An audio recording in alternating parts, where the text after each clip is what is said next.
Hello friends, આજે આપણે બનાવીશું ગુજરાતી સ્પેશિયલ ખાટી મીઠી દાળ, તે પણ એકદમ ટેસ્ટફુલ. તો તેના માટે મેં 1 કપ તુવેરની દાળ લીધી છે. સરસ રીતે વોશ કરી અને 1 ગ્લાસથી થોડું ઉપર પાણી એડ કર્યું છે. સાથે મીઠું એડ કરીશું જેથી ફટાફટ કૂક થઈ જાય.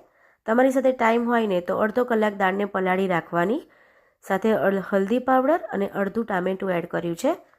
સાથે નાની વાટકીમાં મેં સિંગદાણા મૂકી દીધા છે આ રીતે. તો 4 થી 5 વિસલ મેં કરી લીધી છે. દાળ એવી સરસ આપણી કૂક થઈ ગઈ છે. તો તમારી સાથે ટાઈમ હોય ને તો તમે દાળ પલાળી રાખો ને તો 2 થી 3 વિસલમાં જ થઈ જાય છે. સિંગદાણાની વાટકીને આપણે કાઢી લઈશું. તો ટામેટું આ સ્ટેજ પર એડ કરવું ટોટલી ઓપ્શનલ છે, પણ ટામેટાથી ફ્લેવર અને ટેસ્ટ બહુ ફાઇન આવશે દાળમાં. હવે થોડું પાણી એડ કરી અને બ્લેન્ડ કરી લઈશું દાળને. તો આ દરેક ગુજરાતીના ઘરમાં રેગ્યુલર બનતી હોય છે આ ખાટી મીઠી દાળ. ટેસ્ટમાં બહુ જ ફાઇન લાગે છે. દાળ આપણી સરસ બ્લેન્ડ થઈ ગઈ છે. હવે આપણે એક પેનમાં ઓઇલ લઈશું. ઓઇલ હીટ થાય એટલે રાઈ એડ કરીશું. રાઈ ફૂટવા લાગે એટલે આપણે મેથીના દાણા એડ કરીશું, જેની ટેસ્ટ અને ફ્લેવર બહુ સરસ આવશે દાળમાં. સાથે કરી પત્તા એટલે કે લીમડો અને એક સૂકું લાલ મરચું અને 3 થી 4 લવિંગ એડ કરી અને દાળને આપણે એડ કરી દઈશું. પેનમાં થોડું પાણી એડ કરીશું. તમારે જાડી પાતળી રાખવી હોય ને એ પ્રમાણે દાળને પાણી એડ કરવાનું દાળમાં.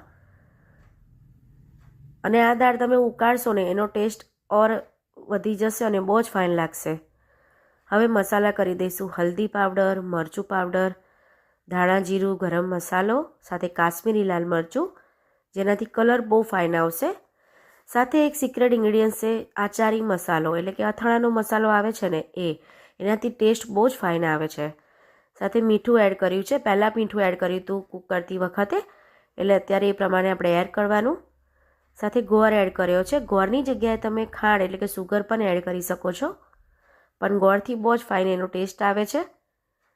સાથે સિંગદાણા એડ કરી દઈશું, જે આપણે બાફવા દાળ મૂકી હતી તે વખતે મૂક્યા હતા એ. સાથે લીંબુનો રસ એડ કરીશું. તો દાળ આપણી ઉકળવા લાગે ને પછી લીંબુનો રસ આપણે લાસ્ટમાં એડ કરવાનો. તો દાળ આપણી સરસ થઈ ગઈ છે, તમે જોઈ શકો છો. દાળને આપણે 5 થી 10 મિનિટ સુધી ઉકળવા દેવાની છે, તો એનો ટેસ્ટ બહુ ફાઇન આવે છે દાળનો. તો દાળને આપણે સર્વ કરી દઈશું. તમે જોઈ શકો છો લુક્સમાં. તો આ અમારા ગુજરાતી ઘરમાં રેગ્યુલર દાળ બનતી હોય છે દાળ ભાતની. બધા બનાવતા હોય છે પણ બધાની મેથડ અલગ અલગ હોય છે. મેં આ રીતે બનાવી એટલે મેં તમારી સાથે રેસીપી શેર કરી. તમે જોઈ શકો છો સેમ વરામાં એટલે કે વાડીમાં મળે છે ને એવી જ દાળ આ આપણી બનીને રેડી થઈ છે.